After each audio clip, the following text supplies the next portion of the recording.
Hello guys, नमस्कार, जय हिंद। स्वागत है आपका मेरे यूट्यूब चैनल पर जिसका नाम है सौरवी एजुकेशन हब। तो देखिए बच्चों, आज मैं आपको पढ़ा रही हूँ जो हमारी क्लास 10th का जो साइंस का चैप्टर 5 है जैव प्रक्रम, इसके टेक्स्ट बुक के क्वेश्चन आंसर। तो देखो बच्चों, माना कि ये चैप्टर बहुत ज्यादा लंबा हो गया है, हमने भी काफी टाइम इसको 6-7 वीडियो में पढ़ाया है। बट हाँ, इसका रीजन क्या है, ये अकेला चैप्टर 8 मार्क्स का है। इसके मैंने इन टेक्स्ट क्वेश्चन आंसर भी कराए, तो वो आपको हमारी प्लेलिस्ट में मिल जाएंगे। प्लीज उन्हें जरूर देखिए, क्योंकि आपके बोर्ड एग्जाम में आप लोग ऐसा नहीं कि भाई चैप्टर के बाद के क्वेश्चंस पे ही डिपेंड रहेंगे, नहीं, हमें सारा देखना है। तो आप लोगों को क्या करना है, इस वीडियो के लिए ये एक वन शॉट वीडियो रहने वाला है, क्योंकि अब मैं भी चाह रही हूँ इस चैप्टर को कंप्लीट कर दें आज। तो आप लोगों को करना है हमारे चैनल को सब्सक्राइब, बेल आइकन पे क्लिक करना है, चलना है हमारे साथ वीडियो की ओर। देखिए बच्चों, फर्स्ट क्वेश्चन है जो हमारा मल्टीपल चॉइस का क्वेश्चन है, यानी बहुविकल्पीय प्रश्न है। पहला है, मनुष्य में वक्र एक तंत्र का भाग है। वक्र यानी किडनी। हमने जब चैप्टर पढ़ाया था तब अच्छे से मैंने आपको बताया था कि जो हमारी किडनी है वो कौन से तंत्र का भाग है, उत्सर्जन तंत्र का। किसका? उत्सर्जन तंत्र का। जो हमारी वक्र यानी किडनी है, हमारे शरीर से नाइट्रोजन युक्त हानिकारक अपशिष्ट पदार्थों को छानकर बाहर निकालने का कार्य करता है। ठीक है बच्चों। अब हम आते हैं दूसरा, पादप में जाइलम उत्तरदायी है। मैंने बहुत अच्छे से समझाया था, जाइलम जल से, जाइलम का ज से जल बताया था। तो देखो बच्चों, जल का वहन करता है। याद रखने की ट्रिक अभी वापस बता रही हूँ, ज से जाइलम, ज से जल, जल और खनिज लवणों का संवहन। ठीक बच्चों। उसके बाद थर्ड क्वेश्चन है हमारा, स्वपोषी पोषण के लिए आवश्यक है। मैंने बहुत अच्छे से बताया था, CO2 और जल भी आवश्यक है। क्लोरोफिल भी, जो पत्तियों का हरा रंग का वर्णक है ना, वो है क्लोरोफिल, वो भी आवश्यक है। और सूर्य का प्रकाश, यानी उपरोक्त सभी। चौथा है, पायरुवेट के विखंडन से यह कार्बन डाइऑक्साइड जल और ऊर्जा देता है। यह कौन सी क्रिया है? ये माइटोकॉन्ड्रिया में वायवीय श्वसन है। मैंने हम जब बताया था पायरुवेट का विखंडन, तब CO2 जल और ऊर्जा कौन से प्रोसेस में कहाँ हो रही थी?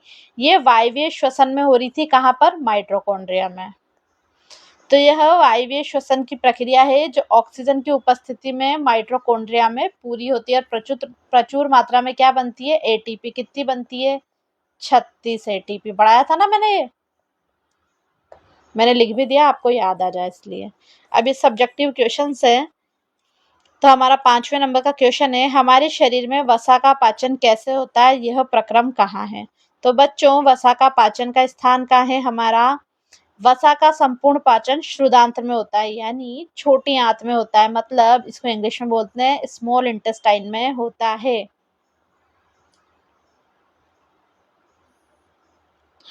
ठीक है बच्चों। अब पाचन की प्रक्रिया भी पूछिए, प्रक्रम कहाँ होता है, कैसे होता है? तो कैसे में ये देख रहे हैं हम प्रक्रिया। पहला होता है इमल्सीकरण, यानी यकृत से निकलने वाला पित्त रस यानी बाइल जूस जो होता है, बड़ी बड़ी गोलिकाओं को छोटी छोटी गोलिकाओं में तोड़ता है। मैंने चैप्टर के टाइम भी यही लाइन बताई थी।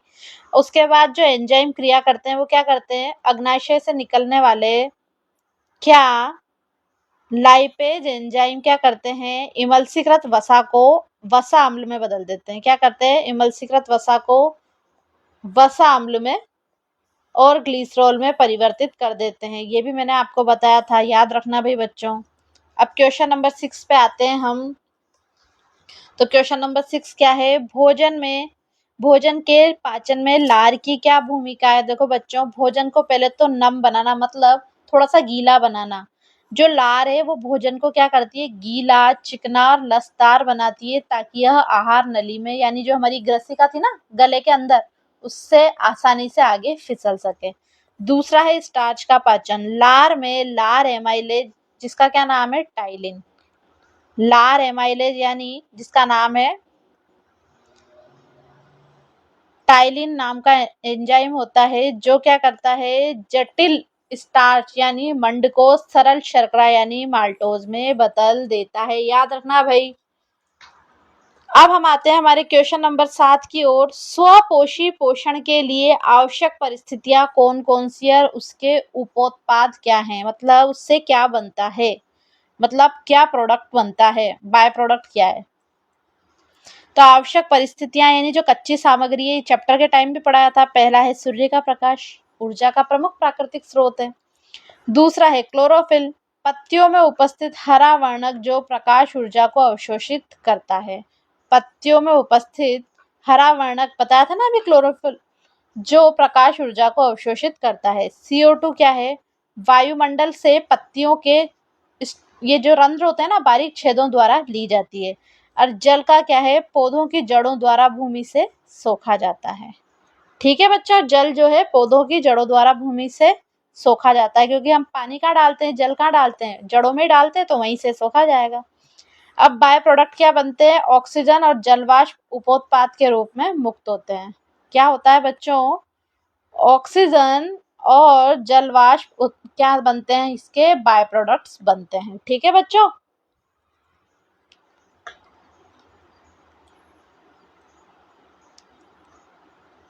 अब हम आते हैं हमारे क्वेश्चन नंबर 8 की ओर। वायवीय और अवायवीय श्वसन में क्या अंतर है? कुछ जीवों के नाम लिखिए जिनमें अवायवीय श्वसन होता है।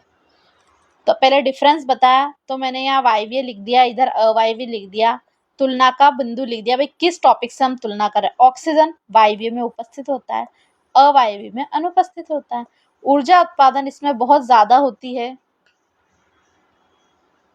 कितनी? 38 ATP, और इसमें बहुत कम होती है 2 ATP। ठीक है। अंतिम उत्पाद इसमें CO2 और जल बनते हैं, और अवायवीय में बताया हमने एथेनॉल, CO2 या लैक्टिक एसिड बनता है। जब बताया था ना, जोड़ों में जब एक्सरसाइज कर लेते हैं तो अकड़न होने लग जाती है, वो लैक्टिक एसिड के कारण ही होती है। इसका स्थान क्या है वायवीय श्वसन का? कोशिका द्रव्य और माइटोकॉन्ड्रिया। क्या है बच्चों इसका?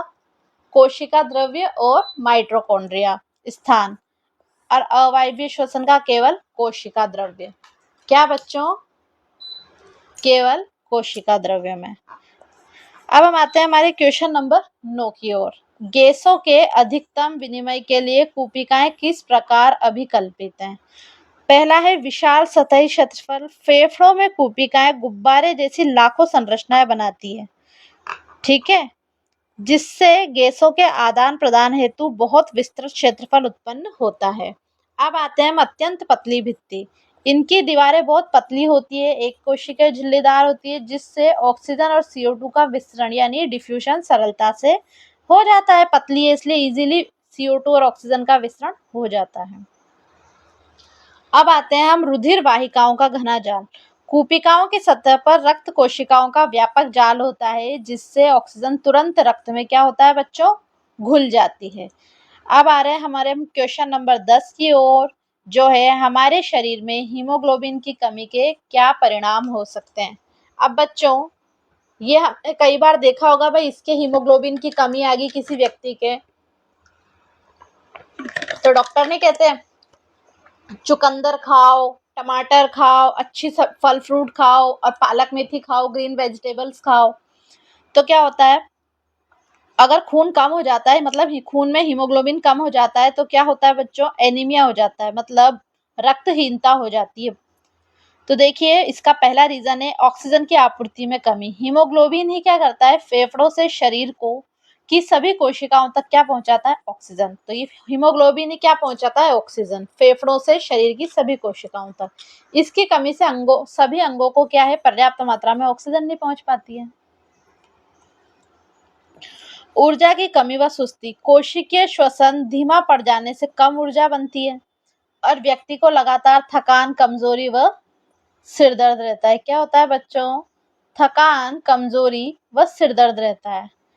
उसके बाद होता है एनीमिया, यानी जो रक्तहीनता हो जाती है। त्वचा यानी स्किन, नाखून और आंखों का रंग भी पीला पड़ने लगता है, और थोड़ा सा भी चलने पे क्या होता है? सांस फूलने लगती है।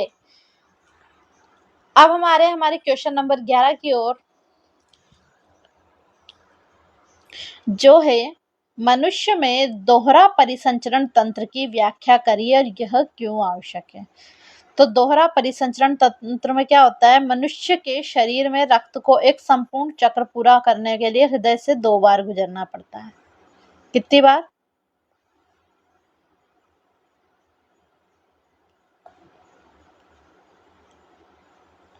पहला है फुफ्फुसीय परिसंचरण, यानी अशुद्ध रक्त हृदय से फेफड़ों में अशुद्ध हृदय क्या करता है, हृदय से फेफड़ों में शुद्ध होने लग जाता है। जो इम्प्योर ब्लड होता है हृदय से फेफड़ों में शुद्ध होने लग जाता है, शुद्ध होकर पुनः काय में आ जाता है, हृदय में। दूसरा है दैहिक परिसंचरण, यानी हृदय से शुद्ध रक्त पूरे शरीर के अंगों में भेजा जाता है और अशुद्ध होकर वापस हृदय में लौटता है। अब यह क्यों आवश्यक है, तो देखो बच्चों, यह ऑक्सीजन वाला है तो शुद्ध है, और ऑक्सीजन नहीं है तो वो अशुद्ध रक्त को आपस में मिलने से रोकता है, जिससे शरीर को निरंतर क्या मिलती है, भरपूर एनर्जी मिलती है और शरीर का टेम्परेचर 37 डिग्री सेंटीग्रेड बना रहता है। ठीक है बच्चों, अब हम आते हैं हमारे क्वेश्चन नंबर 12 की ओर, जो है जाइलम और फ्लोएम में पदार्थों के वहन में क्या अंतर है। तो अब पहले भी बताया था, जाइलम यानी जल और खनिज लवण, फ्लोएम यानी पत्तियों द्वारा निर्मित भोजन जो सुक्रोज और अमीनो अम्ल की फॉर्म में होता है। तो ये वहन किए जाने वाले पदार्थों में अंतर है। वहन की दिशा क्या है, एक तरफ जाइलम में क्या है,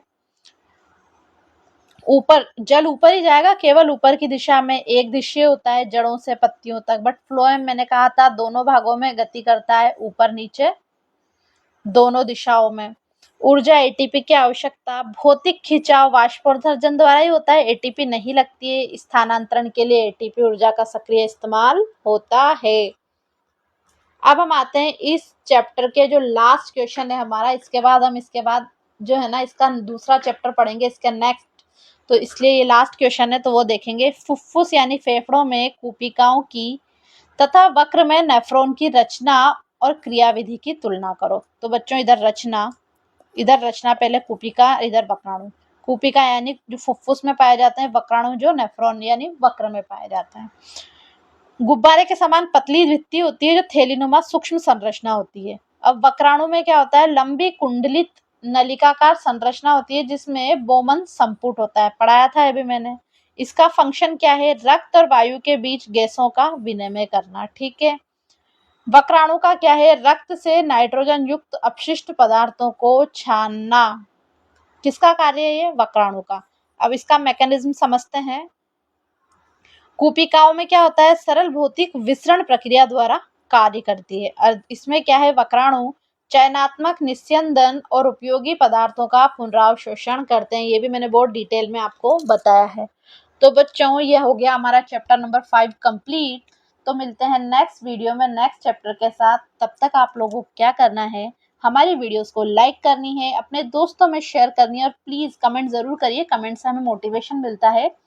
कमेंट करके हमें जरूर बताइए आपको हमारी वीडियोस कैसी लग रही है, और चैनल को सब्सक्राइब करना और बेल आइकन पे क्लिक करना नहीं भूलना है। तो मिलते हैं नेक्स्ट वीडियो में नेक्स्ट चैप्टर के साथ, तब तक के लिए बाय।